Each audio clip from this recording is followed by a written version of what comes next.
Hello दोस्तों, स्वागत है एक बार फिर आप सभी का आपके अपने यूट्यूब चैनल पीएस क्लासेस पर, जिस पर आज के वीडियो लेक्चर में बच्चों पढ़ेंगे कि किसी चालक का वैद्युत प्रतिरोध किन किन बातों पर निर्भर करता है, अर्थात किन किन कारकों पर निर्भर करता है। तो आइए बिना किसी देरी के शुरू करते अपने वीडियो लेक्चर को और बच्चों देखते हैं कि किसी चालक पदार्थ का प्रतिरोध किन किन कारकों पर निर्भर करता है। तो स्टैंड में आप लोगों को बताऊँ, जैसे कि हमने पिछले वीडियो लेक्चर में देखा कि हमने ओम के नियम को डिस्कस किया था बेटा, और ओम के नियम को डिस्कस करते हुए हमें फाइनल में आंसर प्राप्त हुआ था। तो वो क्या था ये स्टैंड देखिए, हमने देखा था कि हमें आर का जो मान आया था बेटा, कितना आया था, आर का मान आया था बेटा stand M L upon capital A N E square tau. मैं इसका प्रत्येक अक्षर का मीनिंग आप लोग को बताता हूँ स्टैंड। जहाँ एम था बेटा इलेक्ट्रॉन का द्रव्यमान, ठीक है स्टैंड, और इलेक्ट्रॉन कौन सा बेटा, मुक्त इलेक्ट्रॉन का द्रव्यमान, ठीक है। एल कहता बेटा चालक की लंबाई, जैसे कि बेटा मैंने आप लोगों को यहाँ पर बना करके दिखाया है। एल कहता चालक की लंबाई थी स्टैंड, ठीक है। ए क्या था बेटा, ए था चालक की अनुप्रस्थ काट का क्षेत्रफल स्टैंड, ठीक है। एन क्या था बेटा, एन था इसके एकांक आयतन में, अर्थात 1 मीटर क्यूब आयतन में मुक्त इलेक्ट्रॉनों की संख्या। ई क्या होता है बेटा, ई होता है इलेक्ट्रॉन पर आवेश। ये आप लोग 10th क्लास से बेटा जानते होंगे, ठीक है स्टूडेंट। अच्छा, फिर हमने पढ़ा था इसमें क्या आया था, टो आया था। टो क्या था बेटा, श्रांतिकाल था, यानी मुक्त इलेक्ट्रॉन का क्या था बेटा, श्रांतिकाल। आज बेटा हम श्रांतिकाल को भी डिस्कस करेंगे बेटा बारीकी से कि श्रांतिकाल बेटा होता क्या स्टूडेंट, ठीक है। तो देखिए अपना जो प्रतिरोध का जो मेन फार्मूला आया था, आर बराबर M L N A N E square tau के बराबर आया था। अब स्टैंड अब हम वीडियो लेक्चर को स्टार्ट कर रहे हैं बेटा, अगर हम इस फार्मूले पर गौर करें स्टैंड, ठीक है। तो अगर हम एम देखें, एम यानी मास, मास बेटा किसका, मुक्त इलेक्ट्रॉन का, अर्थात इलेक्ट्रॉन का जो द्रव्यमान होता है बेटा वो कांस्टेंट होता है, एक बात। दूसरी बात अगर मैं बात करूँ बेटा, ये जो ई है, जो इलेक्ट्रॉन के आवेश को लिखते हैं बेटा, तो ये भी कांस्टेंट होता है। यानी कहने का मतलब मेरा बेटा ये है कि इलेक्ट्रॉन का जो द्रव्यमान होता है, यानी वो m बराबर होता है बेटा आपके लिए 9.1 इंटू 10 की पावर माइनस के 31 kg, ठीक है स्टैंड। और हम बात करें बेटा इलेक्ट्रॉन के आवेश के लिए, तो ई बराबर कितना होता है इलेक्ट्रॉन का आवेश, ठीक है। तो ये हो जाएगा 1.6 गुणा 10 की घात माइनस के 19 कूलम के बराबर। तो बेटा ये दोनों वैल्यू बिल्कुल फिक्स है कि इलेक्ट्रॉन का द्रव्यमान इतना होता है 9.1 इंटू 10 की पावर माइनस के 31 kg, और इलेक्ट्रॉन का जो आवेश होता है बेटा 1.6 इंटू 10 की पावर 19 कूलम का होता है। तो ये दोनों, इस सूत्र को अगर बेटा ध्यान से देखें तो इसमें दो क्वेश्चन राशियाँ मिल रही है हमें, मुक्त इलेक्ट्रॉन का द्रव्यमान और इलेक्ट्रॉन पर आवेश, ठीक है स्टैंड। हम करने के चाहते हैं बेटा, हमने आपको क्या लिखा ध्यान से समझे, तो ये तो बेटा दोनों कांस्टेंट राशियाँ हैं, ठीक है। तो जब बराबर की जगह बेटा किसी कांस्टेंट को हटाया जाता है, आई होप आपको समझ में आ रहा होगा स्टैंड, कि अगर मैं इस बराबर की जगह समानुपाती का चिन्ह लगाऊं, जैसे कि आप देख रहे हैं स्टैंड, तो मैं कहूँगा जो इसके अंदर कांस्टेंट राशियाँ हैं इस फार्मूले में स्टैंड, ठीक है, तो क्या होगा कि उसकी जगह अगर मैं समानुपाती का चिन्ह लगाऊंगा, ठीक है, तो यहाँ से बराबर का चिन्ह बेटा हट जाएगा, क्योंकि बेटा रूल ये होता है कि जब समानुपाती का चिन्ह हटाया जाता है बेटा तब कोई ना कोई कांस्टेंट लगाया जाता है। अगर हम इसके विपरीत बोले बेटा, तो यदि हम बराबर के चिन्ह को हटाएं, ठीक है स्टैंड, तो वहाँ पे हम क्या करते हैं बेटा, कोई कांस्टेंट वहाँ से हटा देते हैं और समानुपाती का चिन्ह लगा देते हैं। आई होप आपको समझ में आ रहा होगा स्टैंड, ठीक है। तो मैंने क्या किया बेटा, यहाँ से मैंने एम को, जैसे कि आप देख रहे होंगे बेटा, यहाँ एम एल था, केवल एल रह चुका है, और यहाँ पे N A N E square tau था बेटा, जहाँ आपके ई भी हट चुका है, ठीक है। यानी ये दोनों कांस्टेंट राशियाँ थी बेटा, जिनके मान कितने होते हैं बेटा, इतने होते हैं, ठीक है। तो मैंने क्या किया बेटा, इस बराबर की जगह क्या लगाया, समानुपाती चिन्ह का चिन्ह लगाया स्टैंड, और इन दोनों राशियों के बेटा लोप कर दिया, ठीक है स्टैंड। क्योंकि हम लोग पहले से ही जानते हैं बेटा कि जब बराबर की जगह समानुपाती का चिन्ह लगाते हैं बेटा, तो सूत्र में जो कांस्टेंट होता है, ठीक है, उसको हम छुपा लेते हैं। आई होप आपको समझ में आ रहा होगा स्टैंड, ठीक है। तो देखिए हमने एम को और ई को छुपाने के बाद जो फार्मूला आया बेटा, ये आया आर और इजिकल टू आया बेटा small L upon A N tau, ठीक है स्टैंड। जहाँ आर क्या बेटा वैद्युत प्रतिरोध है, अर्थात किसी चालक का प्रतिरोध है स्टैंड, ठीक है। अब देखिए आप देख रहे होंगे स्टैंड कि प्रतिरोध आर, ठीक है स्टैंड, ये एल के तो समानुपाती है, क्योंकि बेटा इसके डायरेक्टली सामने लिखा है। आई होप क्वेश्चन में आ रहा होगा। मेरा कहने का तात्पर्य ये बेटा कि किसी चालक का प्रतिरोध, ठीक है, चालक की लंबाई एल के क्या होता है बेटा, समानुपाती होता है, क्योंकि एल बेटा अपोन में, जबकि हम बात करें इसके अपोन की, एल कहाँ बेटा इसके सामने है, तो प्रतिरोध जो होगा बेटा चालक की लंबाई के क्या होगा बेटा समानुपाती होगा। देखिए मैंने क्या लिखा बेटा, देखिए फार्मूले को मैं इसी की बेस पर बताऊंगा बेटा। ये क्या है, अतः किसी चालक का प्रतिरोध निम्न बातों पर निर्भर करता है। कौन बातें हैं, देखिए पहली बात क्या बेटा, यह चालक की लंबाई एल। देखिए ध्यान समझें, ये अगर बेटा ये कोई चालक है, क्या है बेटा ये चालक है स्टूडेंट, ठीक है, इसकी लंबाई क्या है बेटा एल है, ठीक है। तो ये चालक की लंबाई एल के क्या होता है बेटा अनुक्रमानुपाती होता है, अर्थात आर समानुपाती एल। समानुपाती इसलिए बेटा क्योंकि वो इसके सामने लिखा है। आई होप को समझ में आ रहा होगा स्टूडेंट, ठीक है। अच्छा दूसरी बात पढ़ें कि यह चालक के अनुप्रस्थ काट के क्षेत्रफल ए, ठीक है, ये जो आपको बेटा ये चालक दिख रहा है इसकी जो अनुप्रस्थ काट का क्षेत्रफल ए है, ठीक है। अब ये बेटा अपोन में आ रहा है, क्या आ रहा है ए के अपोन में, ठीक है। तो अपोन के लिए क्या लगाते हैं बेटा हम व्युत्क्रमानुपाती शब्द लिखते हैं, क्या लिखते हैं व्युत्क्रमानुपाती, ठीक है। यानी कोई वैल्यू अगर अपोन में है यानी बटा में है तो उसके लिए हम कौन सा शब्द लगाते हैं बेटा व्युत्क्रमानुपाती लगाते हैं। और कोई वैल्यू बेटा उसके सामने लिखी होती है ऊपर लिखी होती है उसके लिए कौन सा शब्द लगाते हैं बेटा अनुक्रमानुपाती लगाते हैं, ठीक है स्टूडेंट। तो क्षेत्रफल अब देखिए बेटा ए का मान क्या अपोन में है, एल के अपोन में है, तो अपोन के लिए क्या लगाएंगे बेटा व्युत्क्रमानुपाती शब्द लगाते हैं, ठीक है। तो देखिए मैं इसको दोबारा पढ़ कर दूसरे ऑप्शन को, यह चालक के अनुप्रस्थ काट के क्षेत्रफल ए के व्युत्क्रमानुपाती होता है, अर्थात आर 1/a, मतलब आर का जो मान है बेटा कि ए के क्या होता है बेटा व्युत्क्रमानुपाती होता है। इसका मीनिंग ये हुआ बेटा कि आर का अगर ए का मान बढ़ेगा, चालक के क्षेत्रफल का जो अनुप्रस्थ काट का जो क्षेत्रफल है बेटा अगर ए का मान बढ़ेगा, ठीक है, तो प्रतिरोध आर का मान घटेगा। अब समझ में आए कि ए का मान कैसे बढ़ सकता है बेटा, अगर हम बेटा चालक की मोटाई और ज़्यादा ले लें, चालक की मोटाई अगर हम देखिए मान लीजिए कि हम चालक को हम इतना मोटा माने, अभी आपको समझ में आ रहा होगा स्टूडेंट, ठीक है। तो आप देखेंगे कि इसके अंदर बेटा ए का मान बहुत ज़्यादा है स्टूडेंट, ठीक है। तो जब ए का मान ज़्यादा हो जाएगा स्टूडेंट तो अपना प्रतिरोध का मान घट जाएगा, ठीक है। और जबकि हमने पहले ऑप्शन में देखा बेटा कि आर प्रोपोर्शनल एल, ठीक है, आर अनुक्रमानुपाती एल, यानी कहने का मतलब चालक जितना ज़्यादा लंबा होगा, चालक जितना ज़्यादा लंबा होगा बेटा तो उसका प्रतिरोध उतना ही कम होगा। प्रतिरोध होता क्या है बेटा, ये मैंने आपको पिछले वीडियो लेक्चर में पढ़ाया भी है बेटा कि जब किसी चालक तार में धारा प्रवाहित की जाती है तो चालक धारा के मार्ग में एक रुकावट उत्पन्न करता है, अर्थात अवरोध उत्पन्न करता है बेटा, तो वही अवरोध क्या कहलाता है, वो चालक पदार्थ का प्रतिरोध कहलाता है, ठीक है स्टूडेंट। अब चालक जितना ज़्यादा लंबा होगा, चालक की लंबाई जितनी ज़्यादा अधिक होगी बेटा, ठीक है, तो चालक उतना ही ज़्यादा अवरोध उत्पन्न करेगा, ठीक है। तो कहने का मतलब बेटा ये है कि किसी चालक का प्रतिरोध लंबाई एल के समानुपाती होता है, जबकि उसके अनुप्रस्थ काट के क्षेत्रफल ए के व्युत्क्रमानुपाती होता है, ठीक है स्टूडेंट। यानी एल बढ़ने पर आर का मान भी बढ़ जाएगा, जबकि ए बढ़ने पर, क्षेत्रफल बढ़ने पर, ठीक है, प्रतिरोध आर का मान क्या हो जाएगा बेटा घट जाएगा। और जबकि ए का मान कम होने पर, यानी अगर ये चालक को और पतला कर दें तो यानी क्षेत्रफल कम हो जाएगा, जब क्षेत्रफल कम हो जाता है बेटा आर का मान बढ़ जाएगा। आई होप को समझ में आ रहा है स्टूडेंट, ठीक है। अब चलते हैं बेटा तीसरा ऑप्शन, यह मुक्त इलेक्ट्रॉन की संख्या, यह मुक्त इलेक्ट्रॉनों की संख्या n के व्युत्क्रमानुपाती होता है, अर्थात R 1/n, मतलब R व्युत्क्रमानुपाती n। n क्या है बेटा चालक के प्रति एकांक आयतन में इलेक्ट्रॉनों की संख्या स्टूडेंट, ठीक है। यानी ये जो मैंने यहाँ पे लिख करके दिखाया जाएगा, मैं आपको लिखा देखिए, अगर मैं एक इसको इलेक्ट्रॉन का नाम दूँ बेटा, जिसका अनुगमन वेग क्या बेटा BD होता है, ठीक है स्टूडेंट।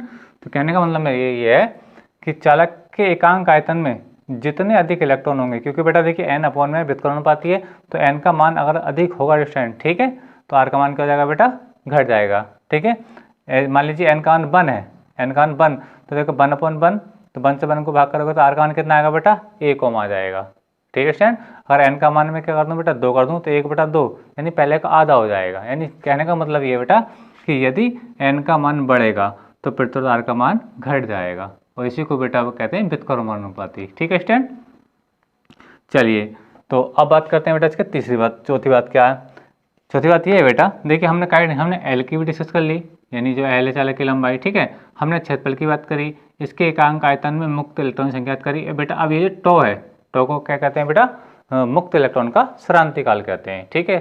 तो देखिए टो के लिए क्या है, ये चौथे नंबर पर देखिए बेटा कि यह मुक्त इलेक्ट्रॉन के श्रांतिकाल टो क्या है बेटा टो, ठीक है, के व्युत्क्रमानुपाती होता है, अर्थात R रिप्रोपोर्शनल व्युत्क्रमानुपाती है, तो 1/टो, यानी टो का मान अगर बेटा बढ़ेगा, ठीक है स्टैंड, यानी श्रांति काल का मान अगर बढ़ेगा तो प्रतिरोध आर का मान घटेगा, यदि टो का मान घटेगा, ठीक है स्टैंड, यानी श्रांति काल का मान घटेगा। श्रांति काल क्या होता है बेटा, अभी मैं बताऊंगा आप लोगों को, पहले इसको समझें कि यदि श्रांति काल का मान घटेगा बेटा तो प्रतिरोध आर का मान बढ़ेगा स्टैंड, ठीक है। अगर आपको समझ में आ रहा होगा तो बेटा 4 बातों पर निर्भर करता है। देखिए आपको दिख रहा होगा चालक की लंबाई के, अनुप्रस्थ काट के क्षेत्रफल के, चालक के एकांक आयतन में मुक्त इलेक्ट्रॉनों की संख्या के, और बेटा मुक्त इलेक्ट्रॉनों के श्रांति काल के, ठीक है। तो ये 4 बातों पर बेटा नंबर 1 2 3 4 करके आपको समझाइए स्टैंड, ठीक है। अब देखिए आगे मैंने हेडिंग में क्या लिखा है, पहले हेडिंग थी बेटा वैद्युत प्रतिरोध को प्रभावित करने वाले कारक, तो बेटा 4 कारक थे, वो चारों कारक मैंने आप लोगों को ये बताया स्टैंड, ठीक है। अब आगे लिखा है प्रतिरोध पर ताप का प्रभाव, ठीक है स्टैंड, प्रतिरोध पर ताप का क्या प्रभाव पड़ता है, यानी यदि हम किसी चालक को गर्म करें, ठीक है स्टैंड, तो उस चालक के प्रतिरोध पर क्या प्रभाव पड़ेगा, यानी इसका प्रतिरोध बढ़ेगा या घटेगा स्टैंड। तो ये क्वेश्चन बेटा काफ़ी बार एग्जाम में, आपके बोर्ड एग्जाम में पूछा जा चुका है, और ये क्वेश्चन तो बेटा इतना पॉपुलर है कि कई बार तो ये ग्रुप डी रेलवे में भी पूछा गया है कि यदि किसी चालक को गर्म किया जाए तो उस चालक का प्रतिरोध घट जाएगा, बढ़ जाएगा, अपरिवर्तित रहेगा, ठीक है स्टैंड। तो आज हम इसी बारे में डिस्कस करेंगे कि यदि किसी चालक के ताप को अगर हम बढ़ा दें, अर्थात टेम्परेचर चालक का बढ़ा दें बेटा, तो उसके प्रतिरोध पर क्या इफेक्ट पड़ता है स्टूडेंट, ठीक है।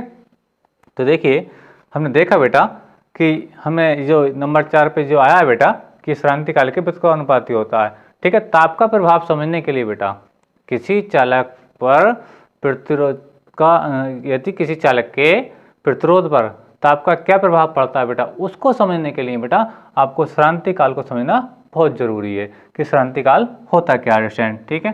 और आपको श्रांति काल समझ में आ गया स्टूडेंट, ठीक है, तो आपको पता चल जाएगा कि किसी चालक का ताप बढ़ाने पर प्रतिरोध में क्या अंतर आता है, घटता है या बढ़ता है, ठीक है। अभी मैं आपको बताने वाला हूँ, ठीक है स्टूडेंट। तो देखिए मैंने लिखा, अतः किसी चालक के ताप में वृद्धि करने पर श्रांति काल यानी टो का मान घट जाता है, ठीक है स्टूडेंट। अभी कैसे घटता है मैं अभी बताऊंगा, पहले इसकी हिंदी पढ़ लेते हैं, ठीक है, जिससे प्रतिरोध आर का मान बढ़ जाता है। ध्यान रखें बेटा कि किसी चालक पदार्थ का ताप बढ़ाने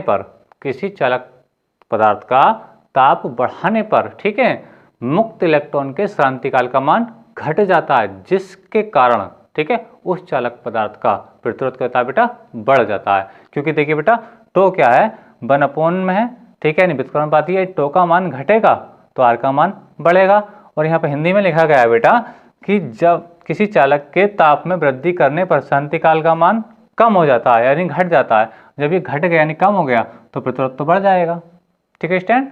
तो कहने का मतलब ये है कि यदि हम किसी चालक के ताप को बढ़ा दें, ठीक है, तो उसके अंदर मुक्त इलेक्ट्रॉनों के श्रांति काल का मान घट जाएगा, और जब श्रांति काल का मान घट जाएगा बेटा तो इस सूत्र से देखें कि आपका प्रतिरोध यानी आर का मान बढ़ जाएगा स्टूडेंट, ठीक है। चलिए अब मैं बताता हूँ बेटा आपका श्रांति काल रियल में होता क्या है, और ये डेफिनेशन बेटा एग्जाम में काफ़ी बार आती रहती है कि मुक्त इलेक्ट्रॉन के श्रांति काल से आप क्या समझ रहे हैं, ठीक है। तो मैं बताऊंगा कि आपको कि मुक्त इलेक्ट्रॉन का श्रांति काल बेटा होता क्या है। चलिए मैं इसको रब किए देता हूँ, और बेटा श्रांति काल आपको समझ में आ गया, ठीक है, तो आपको पता चल जाएगा कि किसी चालक का प्रतिरोध श्रांति काल पर किस प्रकार निर्भर करता है स्टूडेंट, ठीक है। देखिए हम जानते हैं बेटा अगर किसी चालक की बात करें तो हम जानते हैं किसी चालक के लिए क्या होता है कि उसके अंदर पर्याप्त मात्रा में क्या होते हैं बेटा फ्री इलेक्ट्रॉन होते हैं, अर्थात मुक्त इलेक्ट्रॉन, जिसे हम बेटा आवारा इलेक्ट्रॉन के नाम से भी जानते हैं स्टूडेंट, ठीक है। तो हम देखिए एक चालक बना रहे हैं बेटा जिसके अंदर बहुत सारे हम फ्री इलेक्ट्रॉन लेंगे, ठीक है, ध्यान से देखें। देखिए मान लीजिए बेटा कि मैंने ये कोई चालक लिया स्टूडेंट, ठीक है,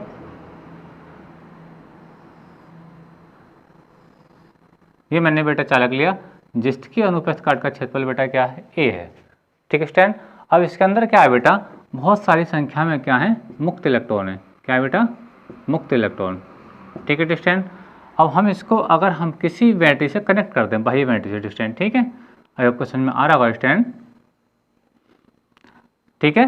तो क्या होगा कि इस चालक के अंदर क्या होगी बेटा धारा प्रवाहित होने लगेगी, देखिए अब मैं आपको समझाऊं कि मैं क्या कहने का प्रयास कर रहा हूं, ठीक है। चलिए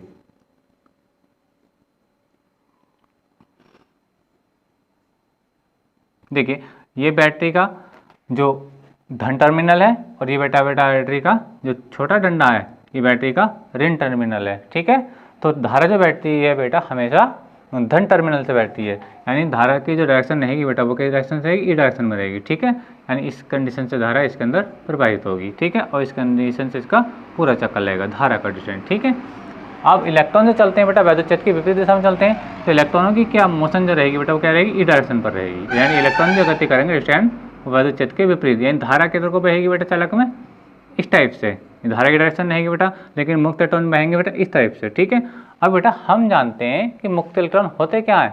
हमने आपको जब मुक्त इलेक्ट्रॉन का जो टॉपिक समझाया तो हमने बताया था बेटा कि वे इलेक्ट्रॉन जो अपने नाभिक की, ठीक है, वे इलेक्ट्रॉन जो अपने नाभिक से दूर की कक्षा में होने के कारण, आपको समझ में आ रहा होगा, मैंने सोडियम का जो एग्जाम्पल समझाया था बेटा कि वे इलेक्ट्रॉन जो अपने नाभिक से दूर की कक्षा में होने के कारण मुक्त होकर धातु के भीतर स्वतंत्रतापूर्वक घूमने लगते हैं, क्या कहलाते हैं बेटा, मुक्त इलेक्ट्रॉन कहलाते हैं। और बेटा जिस एटम से इलेक्ट्रॉन त्यागा जाता है तो उस एटम पर प्लस चार्ज आ जाता है। अब आपको समझ में आ रहा होगा, आप जानते हैं कि यदि किसी परमाणु से, ठीक है स्टूडेंट, एक इलेक्ट्रॉन निकल जाए तो उस पर एक प्लस का चिन्ह आ जाता है स्टूडेंट। ठीक है, अब आपको समझ में आ रहा होगा स्टूडेंट। तो आपने देखिए मैं कहने का क्या प्रयास कर रहा हूँ बेटा कि जैसे मैंने बताया कि Na+, तो Na+ का मतलब क्या है बेटा कि इसने एक इलेक्ट्रॉन त्याग दिया बेटा, और जब इलेक्ट्रॉन इसने त्याग दिया बेटा तो ये अब इसके अंदर कितने इलेक्ट्रॉन आ जाएंगे बेटा, 10 इलेक्ट्रॉन आ जाएंगे। अगर हम बात करें बेटा किसकी, Na की, यानी Na,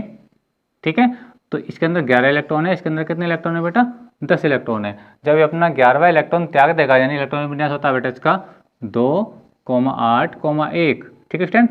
जब ये बाह्यतम कक्षा का इलेक्ट्रॉन त्याग देगा स्टूडेंट, ठीक है, तो इसके अंदर कितने इलेक्ट्रॉन आ जाएंगे, 10 इलेक्ट्रॉन आ जाएंगे बेटा, और इस पर एक प्लस चार्ज आ जाएगा, और ये क्या बन जाएगा बेटा, आपका धनायन बन जाएगा। क्या बन जाएगा बेटा, धनायन बन जाएगा।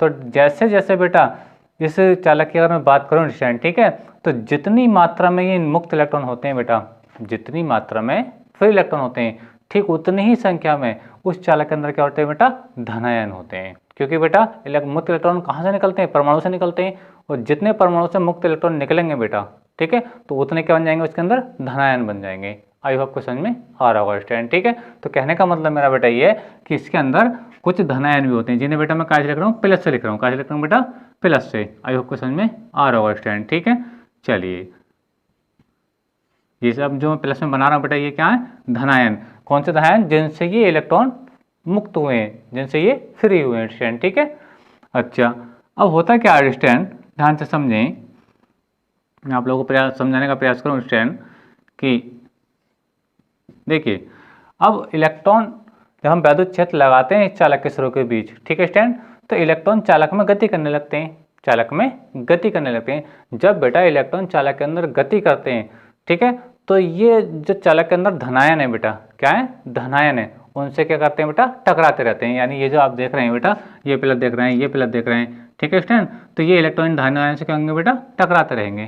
क्या करते रहेंगे बेटा, टकराते रहेंगे। ठीक है, आपको समझ में आ रहा होगा स्टूडेंट। ठीक है, यानी अगर एक इलेक्ट्रॉन मान लीजिए कि ये इलेक्ट्रॉन पहले इसे टकराया, इसे टकराने के बाद बेटा किस तरह इसे टकराया, आपको समझ में आ रहा होगा स्टूडेंट। ठीक है, तो अब ये दो टक्करें जो हुई हैं इलेक्ट्रॉन की, यानी पहले इलेक्ट्रॉन इस वाले धनायन से टकराया, फिर इससे टकराया, तो इनके बीच में जो ये टक्कर हुई है बेटा, दो टक्करें हुई हैं क्रमागत, ठीक है, ठीक है, तो इन टक्करों में जितना समय लिया है इलेक्ट्रॉन ने, यानी कहने का मतलब मेरा ये है, मुक्त इलेक्ट्रॉन की धनायन से दो क्रमागत टक्करों के बीच लगा जो समय होता है बेटा क्या कहलाता है, वो क्रांतिकाल कहलाता है स्टूडेंट। आपको समझ में आ रहा होगा कि यानी मुक्त इलेक्ट्रॉन धातु के भीतर क्या होता है बेटा, धनायनों से टकराते रहते हैं। तो मुक्त इलेक्ट्रॉन की धनायनों से क्रमागत दो टक्करों में, ठीक है, जितना समय लगता है, ठीक है, क्या कहलाता है बेटा, उसको क्रांतिकाल कहलाता है। मान लीजिए इलेक्ट्रॉन पहले इससे टकराया, फिर इससे टकराया, तो इससे टकराने में, ठीक है, जो इस समय लिया इसने बेटा क्या कहलाता है, ये इसका क्रांतिकाल कहलाता है। और बेटा जब इलेक्ट्रॉन इससे टकराने के बाद इस धनायन से टकराने इससे टकराया है, तो इसने कोई ना कोई डिस्टेंस भी दूरी तय करी है, यानी कोई ना कोई दूरी भी उसने तय करी है, और उस दूरी को बोलते हैं बेटा औसत मुक्त पथ। क्या बोलते हैं बेटा, औसत मुक्त पथ। यानी यहाँ से यहाँ तक की अगर मैं बात करूँ बेटा, तो ये क्या है, इसकी औसत मुक्त पथ कहलाएगा इतनी। ठीक है, जैसे बेटा हम कहाँ से लिखते हैं, लैम्डा से लिखते हैं, यानी इसके और इसके बीच की दूरी। ठीक है स्टूडेंट, तो देखिए बेटा नॉर्मल टेम्परेचर पर, नॉर्मल टेम्परेचर पर।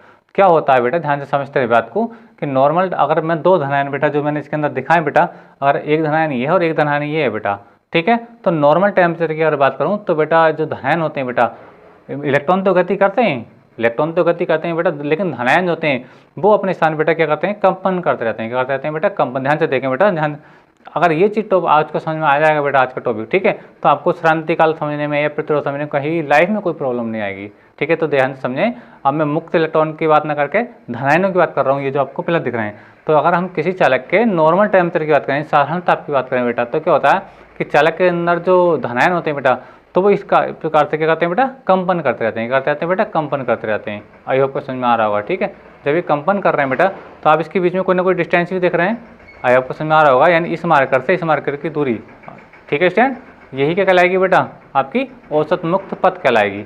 लेकिन ये कब की बात है बेटा, जब हम किसी चालक के ताप को नहीं बढ़ा रहे हैं, अर्थात नॉर्मल टेम्परेचर पर बात कर रहे हैं, ठीक है स्टूडेंट। तो नॉर्मल टेम्परेचर पर ये जो धनायन है बेटा ऐसे कंपन करते रहते हैं, ठीक है। आप इसके बीच के डिस्टेंस भी देख रहे होंगे स्टूडेंट। लेकिन बेटा अगर हम इस चालक का ताप बढ़ा दें, क्या बढ़ा दें बेटा, ताप बढ़ा दें, जब चालक का ताप बढ़ाएंगे तो क्या हो जाएगा बेटा, जो धनायन पहले इस प्रकार से गति कर रहे थे, ध्यान से समझें, और इनके बीच की दूरी पे भी बात करें बेटा, इनके बीच की दूरी क्या है बेटा, वो लैम्डा होती है, ठीक है।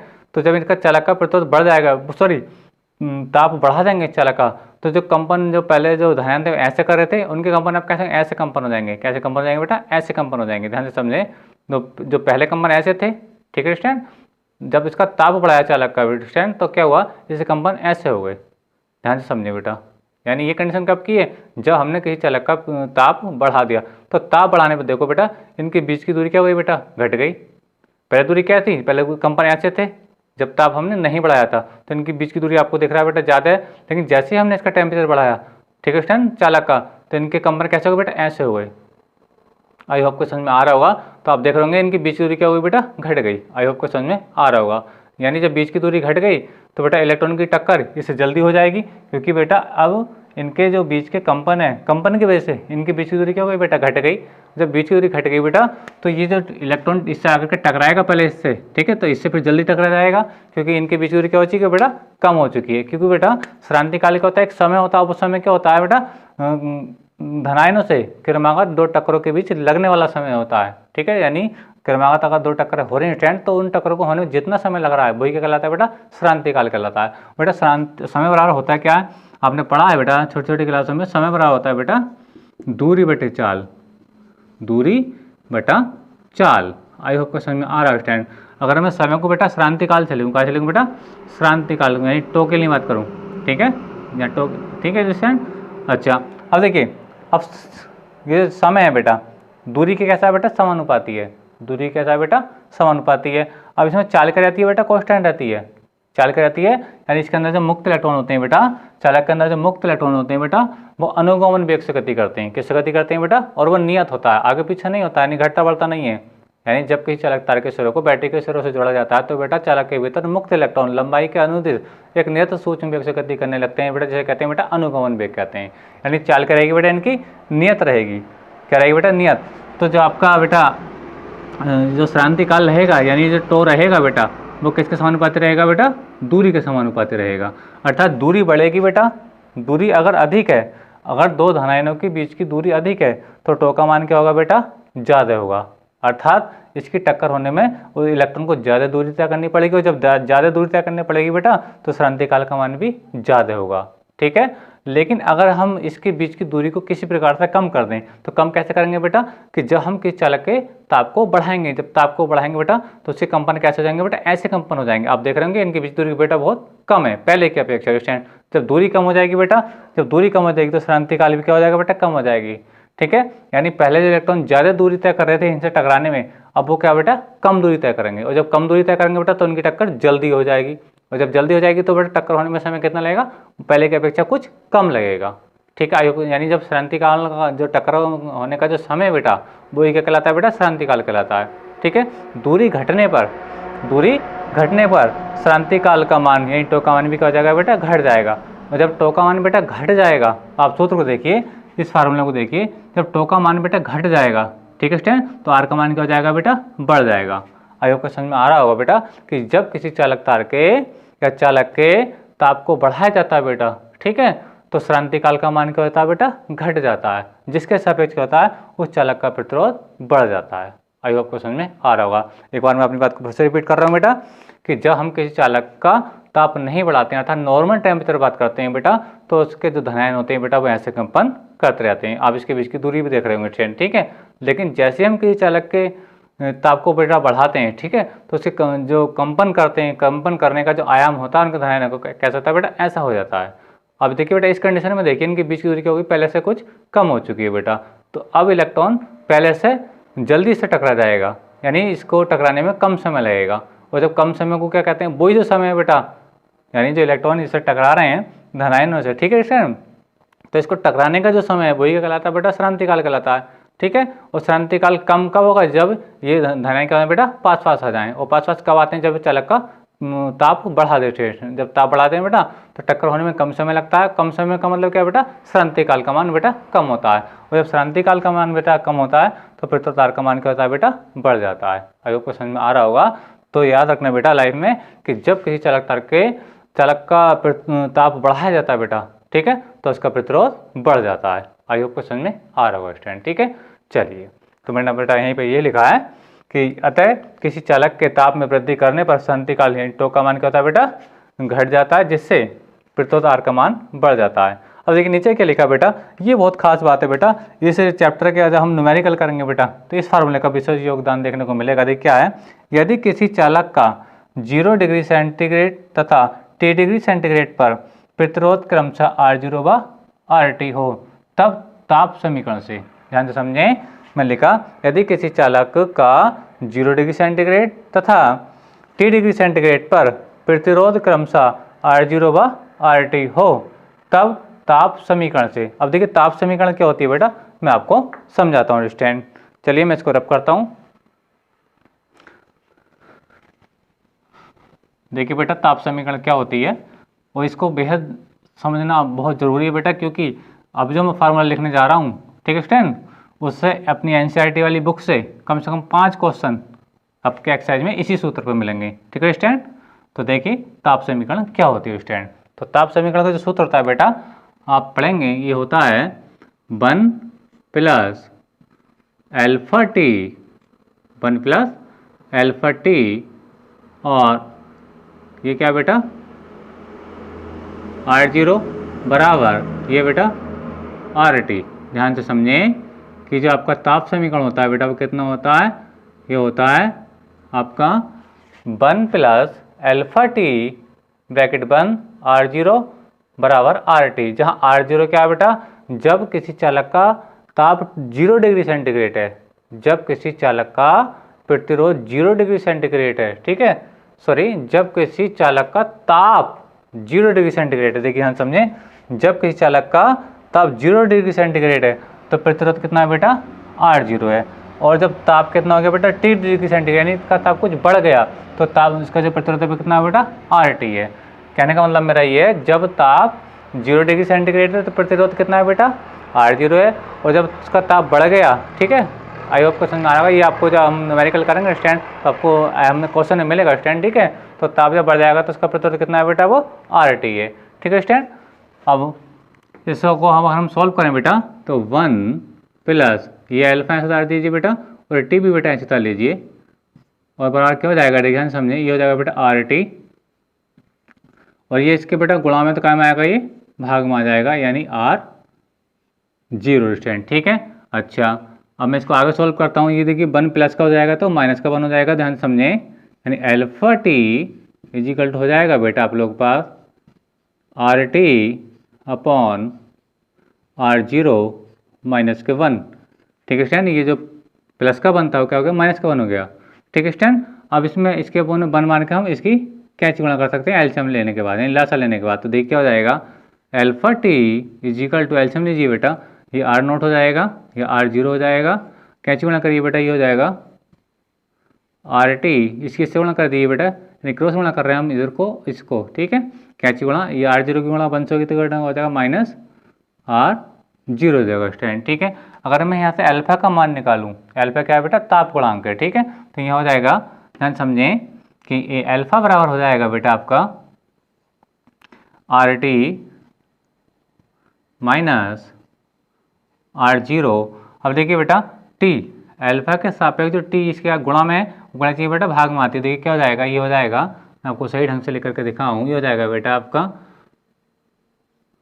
R0 और ये T कहाँ जाएगा बेटा, इसके बटे में आ जाएगा। ठीक है, तो देखिए आप देख रहे हैं कि अल्फा का मान, अल्फा क्या है बेटा, ताप गुणांक है, इसको याद रखें, अल्फा क्या है, ताप गुणांक। ठीक है, ये आपको जब हम न्यूमेरिकल कराएंगे बेटा तो इसका मान मिलेगा आपको, किसका मान मिलेगा, ताप गुणांक का मान मिलेगा। और नहीं मिलेगा तो क्वेश्चन में बेटा आपसे ताप गुणांक का मान पूछा गया होगा, तब आपको क्या दिया होगा, प्रतिरोध दिया होगा और ताप दिया होगा। ठीक है, और ताप गुणांक का मान पूछा होगा। ठीक है स्टूडेंट, तो याद रखें जहाँ अल्फा क्या बेटा, ताप गुणांक है। और बेटा इस फार्मूले को बहुत ही अच्छे तरीके से याद कर लें बेटा, क्योंकि हम अभी आपको बता रहे हैं बेटा कि आपके एनसीईआरटी वाली जो हम एक्सरसाइज करेंगे बेटा, ठीक है, यानी अंकित प्रश्नों को हल करेंगे बेटा, तो इस सूत्र पर कम से कम 4-5 सवाल आपको सॉल्व जरूर कराएंगे। तो फार्मूला आपको बेटा याद रखना चाहिए। ठीक है स्टूडेंट, तो अब मैं अल्फा के बारे में लिख देता हूँ, जहाँ अल्फा ताप गुणांक है, ताप गुणांक है। ठीक है स्टूडेंट, तो बेटा ये था आज का वीडियो लेक्चर। मैं एक बार फिर से रिवाइज करा देता हूँ बेटा। आज का टॉपिक था अपना वैद्युत प्रतिरोध को प्रभावित करने वाले कारक तथा वैद्युत प्रतिरोध पर ताप का क्या प्रभाव पड़ता है, अर्थात ताप का प्रभाव। ठीक है स्टूडेंट, तो हमने देखा था ओम के नियम में फार्मूला आया था बेटा R बराबर, इससे पिछले वीडियो लेक्चर की बात है ना, ये आया था ml/ANE² टो आया था बेटा, जहाँ m क्या इलेक्ट्रॉन का द्रव्यमान, यानी क्या मुक्त इलेक्ट्रॉन का द्रव्यमान। ठीक है स्टूडेंट, और E क्या होता है, इसके अंदर क्या होता है बेटा, इलेक्ट्रॉन पर आवेश होता है। तो ये दोनों राशि इसमें क्या थी बेटा, कांस्टेंट थी। ठीक है, जिसको मैंने पिछले आपको समझा दिया है। अब क्या था, A अनुपात का क्षेत्रफल, Na इसके एकांक आयतन में इलेक्ट्रॉनों की संख्या, और टो क्या बेटा, शांति काल। ठीक है, तो मैंने इसको क्या कर दिया, समानुपाती, यानी इसमें मैंने E को और M को यहाँ से हटा दिया है। क्यों ऐसा मैंने क्यों किया, मैंने इसकी बार क्या लगा दिया बेटा, समानुपाती का चिन्ह लगाया। ठीक है, अगर कुछ समझ में आ रहा होगा, जब समानुपाती का चिन्ह लगाते हैं बेटा तो कांस्टेंट एनर्जी वहाँ से लोप कर दिया जाता है, अर्थात उसको छुपा दिया जाता है स्टूडेंट। ठीक है, अब चालक का जो प्रतिरोध है लंबाई के अनुक्रमानुपाती होता है।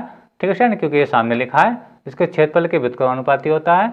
ठीक है, इसके एकांक आयतन में मुक्त इलेक्ट्रॉनों की संख्या के भी व्युत्क्रमानुपाती होता है, और मुक्त इलेक्ट्रॉनों के श्रांति काल के भी समानुपाती होता है। टो क्या है बेटा, श्रांति काल है।